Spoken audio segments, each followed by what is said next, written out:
ameshaonesha tu hatima ya kile ambacho kinakwenda kutokea. Huo onevu. Yaani huo onevu kabisa, huo onevu kabisa. Yaani hapa kama Morocco anachukua. Huo onevu. Yaani bora tuanda, yaani bora michuano isiwepo tu kama vile. Amen.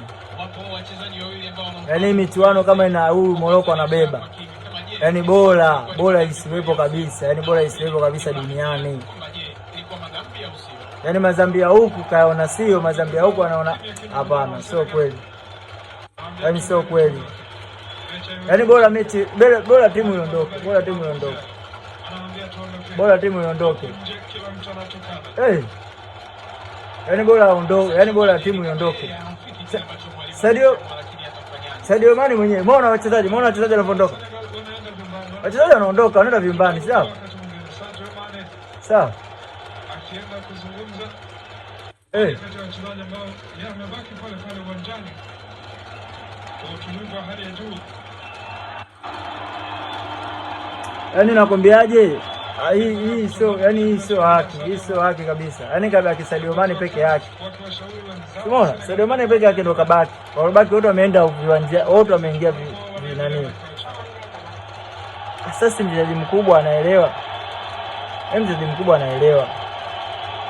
Ndio shida. Mchezaji mkubwa anaelewa. Wale wengine hawaelewi, bado majanki. Hawaelewi. Sasa hiyo kapitia sehemu nyingi. Umeona? Kabaki yeye peke yake. Umeona? Sadio Mane akisema siwezi kuondoka. Anawaambia rudini tucheze tumalizie. Hii ni harusi. Yaani hii ni harusi. Yaani hawa kama wakichukua. Yaani kama wakichukua.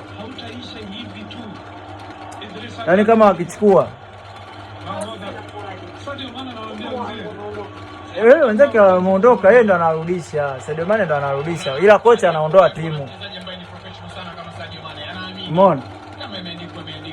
Lakini mpira una matokeo matatu. Na kwenye finali namna hiyo lazima yawe mawili. Aidha upate ama upoteze. Nendeni mbali zuri.